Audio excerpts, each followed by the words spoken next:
أعزائي طلاب المرحلة الرابعة السلام عليكم ورحمة الله وبركاته. We discussed in the previous lectures the chemotherapy, and we started with this group, the antimetabolites here, and we talked about methotrexates and other members. Then we talked about the mechanism of action, side effects, etc.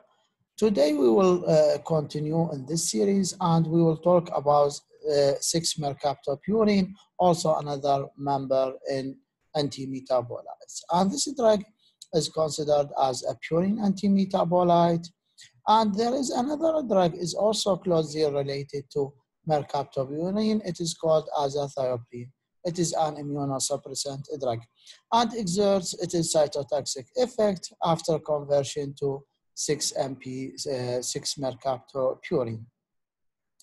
6-MP is now primarily used for maintenance of remission in acute lymphoblastic leukemia. This is the major use for this drug. And both of them are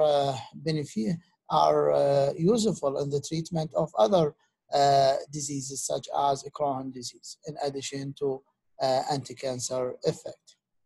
Then we have fludarabine, and fludarabine is a purine analog. So both of them, let's say, purine antimetabolite. This one is useful in the treatment of chronic lymphocytic leukemia, similar to the 6-MP, hair cell leukemia, and non-Hodgkin lymphoma. So it has more clinical practices. Fludarabine is a prodrug, and when it moves inside the cells, it like in the process of transferring of this drug, there is a kind of transformation by removing the phosphate group from this drug and converted it into a metabolite called 2-FRA. And this one is taken by cells, and inside the cells, there is another process of phosphorylation, adding a phosphate group to the molecule of the drug. And this step is done by deoxycytidine kinase, a kinase enzyme. Then the cytotoxic effect is related to the phosphorylated metabolite inside the cells. Even this mechanism is not clearly understood. However, the triphosphate metabolite of the drug is incorporated into DNA and RNA and decreases the synthesis both of them in the S phase and affected on their function. So it means like if it is incorporated into DNA, there is no more transcription to RNA, and if it is incorporated to RNA, there is no more synthesis for the proteins. There are a couple of mechanisms that are responsible for the resistance to this drug, such as reduced uptake into cells or lack of deoxycytidine kinase. There is no conversion again to the phosphorylated metabolite, or decrease the affinity. Fludarabine is administered either intravenously, parenteral administration, or orally. Because the intestinal flora, this drug is split of the intestinal flora, split of the sugar group, and yield or generate a very toxic metabolite called fluoroadenine. Then we have 5-FU or 5-fluorouracil. This one is a pyrimidine analog, unlike the two previous drugs. And in the structures, there is a place for the hydrogen atom in the position 5 in the uracil ring, and is replaced by a fluoride molecule. Also, the fluorine interferes with they added the fluorine to this molecule, interferes with the conversion of deoxyuridylic acid to thymidyllic acid. And we will see this in the last step right here. So in general, this drug causes a deprivation of cell thymidine. And thymidine, it is an essential precursor for DNA synthesis. It is an essential building unit for DNA synthesis. There is no more thymidine inside the cells. 5-FU is used primarily for slow ground solid tumors, and also can be used topically in case of superficial basal cell carcinomas. So with the mechanism of action, 5-FU, it has no antineoplastic activity. However, when it enters inside the, like here it is outside the cell, then it is its presence inside the cells, and here it is converted by sequential steps by different kinases and enzymes. It is converted finally to what it is called 5-FDUMP, and it means 5-fluorodeoxyuridine monophosphate. And this one, it is a competitive inhibitor with DUMP, deoxyuridine monophosphate for thymidylase synthase. So it inhibits thymidylase synthase. So there is no more conversion to thymidylene or thymidine, and this step causes deprivation of thymidine, and it is an essential building unit for DNA. So this is the same thing right here, and DNA synthesis at the end, or as a net result, decreases due to the lack of thymidine, and this leading to the imbalanced cell growth and thymidine-less death of rapidly dividing cells. So death of carcinoma cells due to thymidine deprivation. Another mechanism is also related to 5-FU. It is incorporated into RNA, as we can see here from these side steps, but also it is incorporated into DNA. And incorporation of this molecule into DNA, so it is like a molecule of thymidine with a fluorine side group. This causes damage to the DNA, so it prevents the elongation of DNA. There is no more synthesis for DNA strands. And this causes the anti-cancer effects of 5-FU, and this effect is more specific to the S phase of the cell cycle. With the pharmacokinetic, because of the severe toxicity that is related to 5-FU, 5-FU is administered by intraparenteral route. Also, as we said in the previous slide, this drug can be administered topically in case of the skin cancer. Also, this drug penetrates very well to all tissues, including CNS, so it can be used for tumors in the brain. But it is rapidly metabolized in liver, lungs, and kidneys. It is eventually, after metabolism, converted to a metabolite called fluorobeta-alanine, which is removed in the urine with maybe with the unchanged parent drug. Here we have an important phenomenon. It is related to a certain enzyme. It is called dihydropyrimidine dehydrogenase, or DPD, and this one is responsible for the catabolism of 5-FU and decreases its bioavailability. The problem with this enzyme, its level could be differ from patient to patient in around 6-fold. So it is a huge difference in the concentrations, and this leads to affects too much on the catabolism or metabolism of these drugs. So some patients with the same doses could have 6-fold more in the concentration of 5-FU, and this is of course responsible for more side effects and more toxic effects such as pancytopenia, mucositis, life-threatening diarrhea. So it is important to assess DPD during using 5-FU. Then we have capecitabine, and capecitabine, it is a fluoropyrimidine carbamate. It is used mainly in the treatment of colorectal and metastatic breast cancer. Capecitabine is well absorbed following oral administration. After being absorbed, it is by itself it is non-toxic, but also it undergoes a similar steps like of dephosphorylation and phosphorylation, and at the end it is converted or hydrolyzed into 5-FU. This step is catalyzed by thymidine phosphorylase, an enzyme that is concentrated in hugely in tumors. So this leads to increased concentrations of the active metabolite of capecitabine in the cancers, and it acts finally in a similar mechanism to 5-FU. So in general, both drugs are causing inhibition of thymidylase synthase, and this leads to cell death due to thymidine deprivation. And as we said, this drug is mainly used for colorectal and metastatic breast cancer.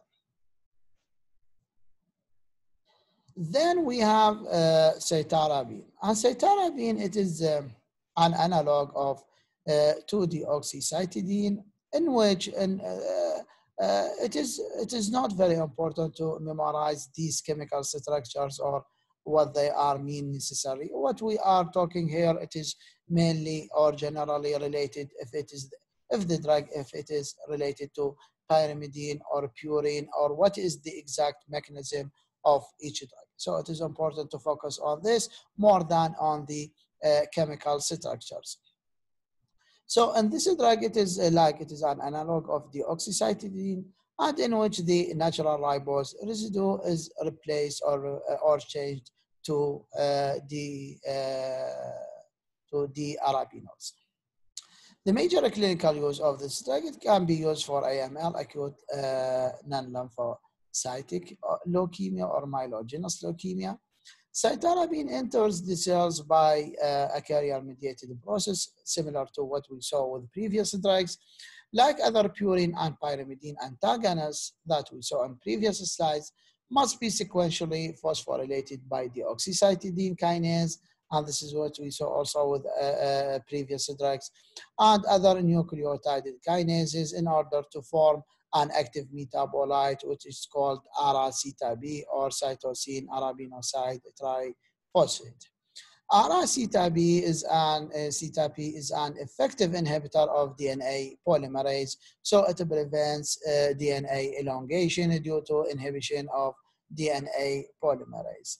And this drug is S-phase specific, so it is cell cycle specific.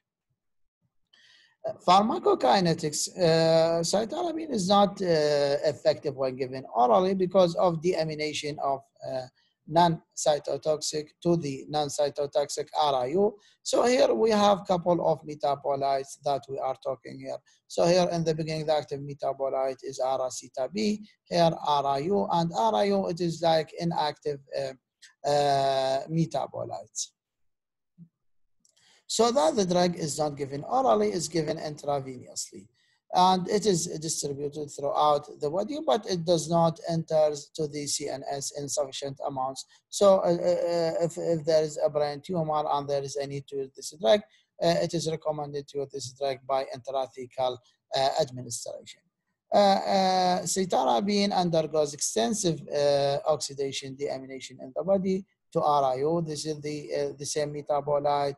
This is pharmacologically inactive metabolite, as we said previously. And both of them, the parent drug and RIO, the metabolite, are excreted in the urine. Then we have azacitidine. This drug is pyrimidine nucleoside analog, so it is pyrimidine antimetabolite. And it is used in the treatment of the myeloid dysplastic syndromes and AML. Azacitidine undergoes activation to the nucleotide metabolite azacitidine triphosphate. Just notice here this one in the spelling is different from the parent drug. And this one is the active metabolite. This one is incorporated into RNA and inhibits RNA processing and function, so there is no more transcription to proteins. And this drug is more specific to the S-phase cell cycle. So it is important to notice that the active also, the majority or many of these drugs that are that have anti-metabolites effect should be converted to another metabolite, and these metabolites are active and causing the cytotoxic effects. Gemcitabine, this drug is an analog of nucleoside deoxycytidine. Is most commonly used for pancreatic cancer and non-small cell lung cancer. Gemcitabine is also a substrate of this deoxycytidine kinase, and this is what we saw with previous drugs. And then after that, activation is gonna be to convert it into the active metabolite to difluorodeoxycytidine triphosphate, as we will see here in this figure right here. And this one inhibits DNA synthesis. This drug is administered by intravenous administration, and also it goes deamination to inactive metabolite difluorodeoxyuridine, and this one is not cytotoxic, it's inactive metabolite excreted in the urine. So here we done with the anti-metabolites. Then now we will start with the antibiotics. The antibiotics also, we have many drugs in this class, but we will talk about them and we will summarize the information as much as we can about the drugs in this class. So the antibiotics mainly cause their cytotoxic effect through interaction with the DNA and leading to disruption of DNA function. The intercalation or this intercalation effect or the alkylation effect with the DNA is not the only mechanisms that's responsible for the cytotoxic effect of this group, but also we have other effects such as inhibition of topoisomerase 1 and 2, and these are very important enzymes for DNA elongation. And also there is a kind of increase the production of free radicals, and the free radicals could cause toxic effect to the cells through lipid peroxidation or other mechanisms. So mainly they are working by three mechanisms: interaction with the DNA, inhibition topoisomerases, and increase the production of free radicals. So in the beginning, we have anthracyclines, and in this group, we have doxorubicin, daunorubicin, hydrobicin, and ipirubicin with metoxantrone. Doxorubicin and daunorubicin, both of them anthracycline antibiotics, and this is very clear from the class of this drug. Doxorubicin is the hydroxylated analog of daunorubicin, so they are structurally related drugs. Hydrobicin is also another derivative, and also in addition to other members. These drugs are now used for different uses or different cancers. Even they have structural similarities, and they have structural also mechanism of action or similar mechanism of action. Doxorubicin is the most important one in this class. It is very commonly used cytotoxic drugs for different kinds of cancers, such as sarcomas, breast cancer, and acute lymphocytic leukemia, lymphoma, etc. It is a very popular drug in cancer. Daunorubicin and hydrobicin are now used in the acute leukemias, while with the metoxantrone is used mainly for prostate cancer. The mechanism of action, as we said in the beginning with this class, the doxorubicin, let's say as an example for this group, there is a generation for free radicals, as we can see here in this figure. Like doxorubicin is converted to a reduced metabolite, and this causes a release for the electrons, and electrons are responsible for generation of the free radicals, superoxide ions, hydrogen peroxide, and these ones are responsible for the DNA scission or breakage, and also they are responsible for the membrane lipid peroxidations and direct oxidation of purine or pyrimidine bases such as thiols and amines. So in general, these drugs are generating free radicals or oxygen reactive species, and these ones are responsible for the breakage of the DNA strands. In the pharmacokinetics, these agents must be given intravenously because they are inactivated in the gastrointestinal tract. Extravasation after intravenous administration, it is a serious problem. It is a serious problem and could lead to tissue necrosis. Anthracycline antibiotics bind to plasma proteins as well as to many other proteins around the body. So it is widely distributed due to the volume of distribution. They do not penetrate a blood-brain barrier or testes. These agents undergo extensive hepatic metabolism, so it is better given by intravenous administration. Biliary excretion is the major route of elimination because these drugs could cause like a side effect, a kind of cosmetic side effect. It is a dark red color or discoloration on the site of the injection, and this causes that visible blood vessels around the site of the injection or the infusions. And also they could lead to rediscoloration of the urine. Adverse effect, the most important side effect related to these drugs is the cardiotoxicity, which is irreversible dose-dependent side effect. It is a very serious side effect.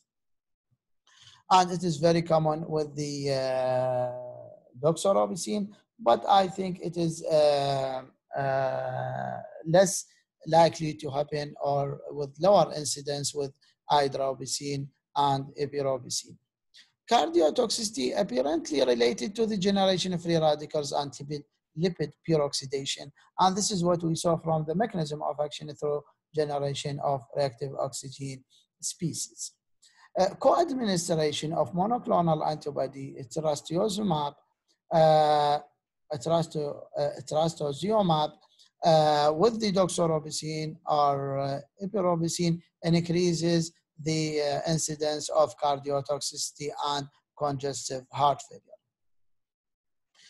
Protective strategies. There we have two protective strategies here. We have to use the iron chelator agent, dexarazoxane.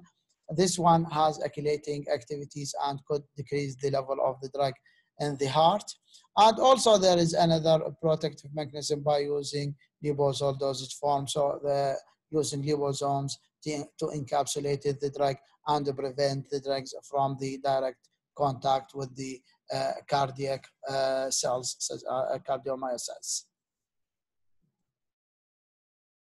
Then we have bleomycin.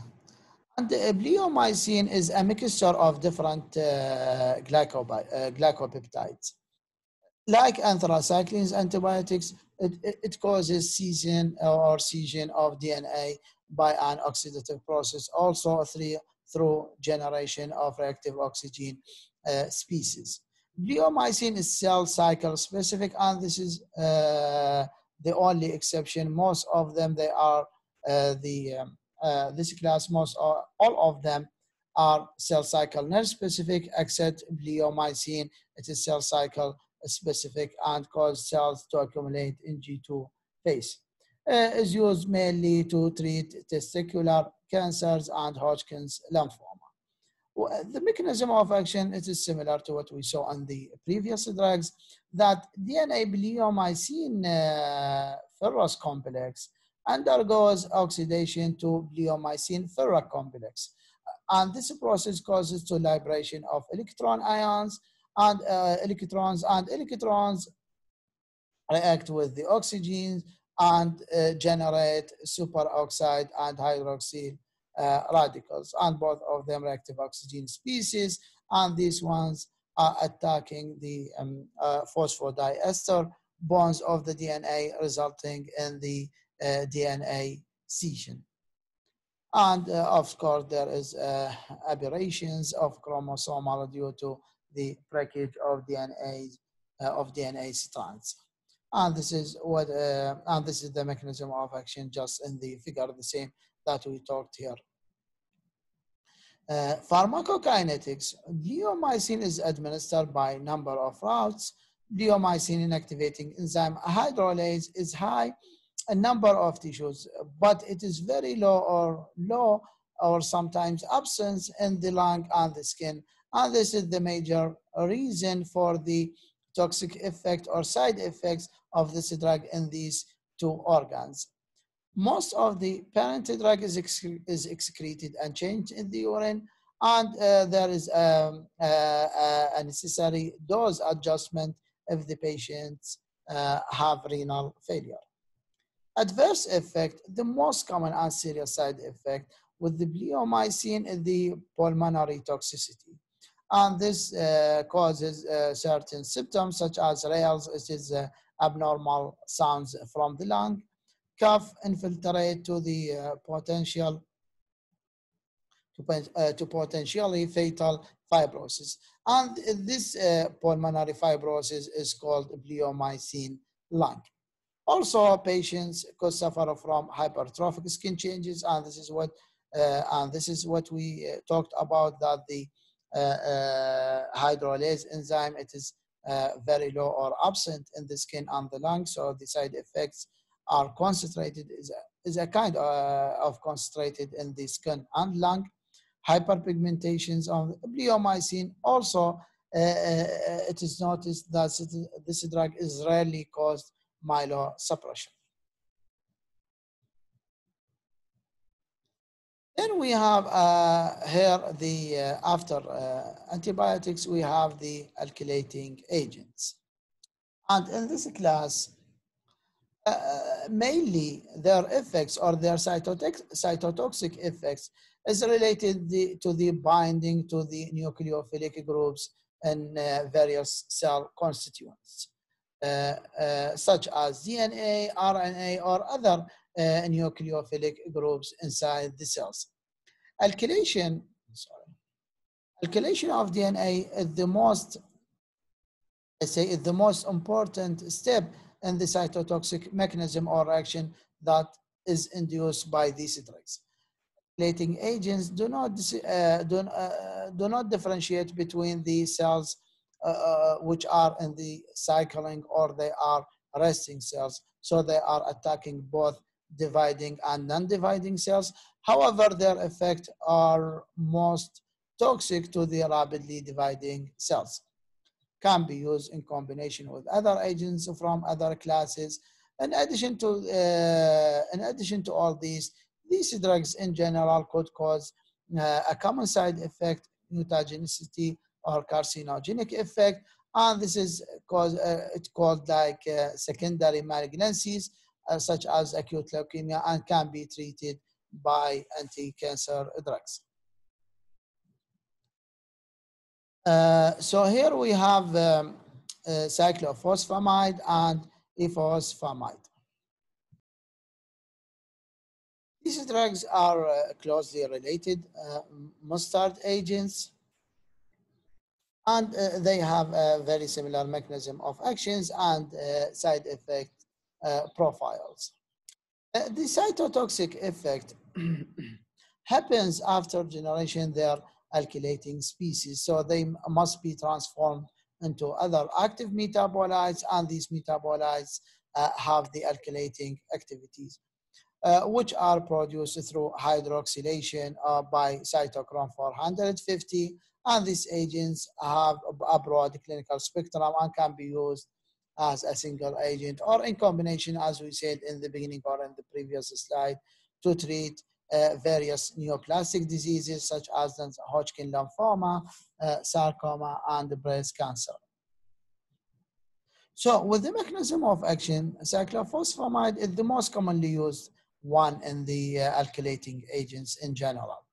Both cyclophosphamide and ifosfamide are firstly biotransformed into hydroxylated intermediates and this happens in the liver by the cytochrome 450, and this hydroxylated intermediate undergoes metabolism to form active compounds, phosphoramide, mustard, and acrolein, as we can see here in the figure here. So in the first step, there is a hydroxylation by the cytochrome 450, and then after that, there is another step of the metabolism and converted the hydroxylated metabolite into the phosphoramide, mustard metabolite, and acrolein.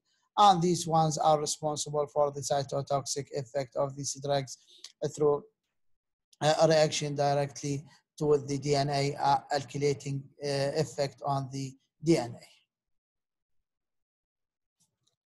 Pharmacokinetics. Cyclophosphamide is available as oral or IV preparations, while the ifosfamide is only available for IV administration. Cyclophosphamide is metabolized in the liver into active and inactive metabolites, and minimal amounts are excreted as a parent drug and change the drug, while ifosfamide is metabolized by cytochrome 450, and it is mainly renally excreted. Adverse effect. The most common and unique side effects with these drugs is the hemorrhagic cystitis, and this could lead to fibrosis of the bladder. And bladder toxicity, it is related to the metabolites of these drugs. So in case of cyclophosphamide, it is related mainly to acrolein, while there are other toxic metabolites are related to ifosfamide. So these are due to the toxic metabolites that are generated from these drugs. As a protective mechanism that are now used, we have to use, let's say, or tell or advise the patient for adequate hydration. And also there is another way by IV injection of mesna and mesna-like alkylating agents that are responsible to decrease the concentration of the drug inside the urinary tract. But it is a protective mechanisms, but I think they are not completely protective. Still, this side effect happens with these two drugs. Neurotoxicity, it is also reported with ifosfamide, and maybe it is related to another toxic metabolite, chloroacetaldehyde. Then we have nitrosoureas, and here we have two drugs, carmostine and lomustine, and also these are closely related drugs. They have similar structures and similar mechanism of actions. However, there is an important point here or advantage for using these drugs, their ability to penetrate the CNS, so they are commonly used in the treatment of brain tumors. Nitrosoureas exert or show their cytotoxic effect also by alkylations, and this alkylating effect inhibits replications and RNA and protein generation, alkylating effects to the DNA, and this inhibits transcription of DNA to RNA, and this inhibits transcription RNA to proteins. Although they alkylate DNA in resting cells, but it is cytotoxic effect. It is also they exert a cytotoxic effects in actively dividing cells. So they are working on both cells in the resting phase or actively dividing phase. Therefore, non-dividing cells, it could be, let's say, that the cells which are actively dividing are more susceptible to these drugs more than the cells in the resting phase, due to the ability of the cells in this phase to repair their DNAs after this disruption. Also, there are other effects are also related to nitrosoureas, such as inhibiting other enzymes that are responsible for the protein generations, and such as the carbomylation of amino acids and proteins in the target cells. Pharmacokinetics, carmostine is used by intravenous administration and wafer implants, while lomostine is given orally. Because of their lipophilicity, as we said in the beginning, these agents distributed widely around the body, and their ability to penetrate CNS, it is very good capacity. The drugs are extensively metabolized, and they are excreted mainly by the renal excretion. Then we have dacarbazine and temozolomide. And these drugs also alkylating agents, but also they need biotransformation into active metabolites. And in this case, we have this metabolite, methyl triazinoimidazole, carboxamide, MTIAC. And this metabolite is responsible for the alkylating activity of these two agents through forming a methyl carbonium ions that attack the nucleophilic groups in the DNA molecules. So these two drugs have been transformed into MTIC metabolite, and this metabolite will be transformed into methyl carbonium ions, and these ions are attacking the DNA molecules or the nucleophilic groups in the DNA. The cytotoxic action of dacarbazine has been mainly attributed to its ability to attack or alkylate DNA in certain sites, and in this case, with the dacarbazine and the O6 position of guanine, and this leads in general to methylation of DNA. And methylation DNA decreases a lot the ability or the capacity of DNA to transcript itself to RNA. So they are attacking or targeting certain sites in the DNA, such as in the case of dacarbazine O6 position of guanine. Dacarbazine now is used to treatment various cancers such as melanoma and Hodgkin's lymphoma. Temozolomide also is, as we said in the beginning, is related structurally to dacarbazine. Both of them, as we said, have to be transformed to this active metabolite, MTIAC, and this one is responsible for the methylation of DNA. However, temozolomide does not require cytochrome 450 for this transformation. It is easily transformed just only in the normal physiological pH. Then, temozolomide inhibits other enzymes, not only just methylation of certain sites in the DNA, but also inhibits other enzymes such as O6 guanine DNA alkyl transferase. Another difference in temozolomide in comparison with dacarbazine, these drugs have the ability to cross the blood-brain barrier, so it can be used in the treatment of the brain tumors such as glioblastomas and astrocytomas. It is also used for the treatment of metastatic melanoma. Temozolomide is administered intravenously or orally and has an excellent bioavailability after oral administration. The parent drug and metabolites are excreted in the urine, as we can see from this figure. So here we will stop at this point, and we will continue in the coming lecture with the other alkylating agents. Thank you very much. And of course, if you have any questions, just let me know and in comments, and I will answer these questions.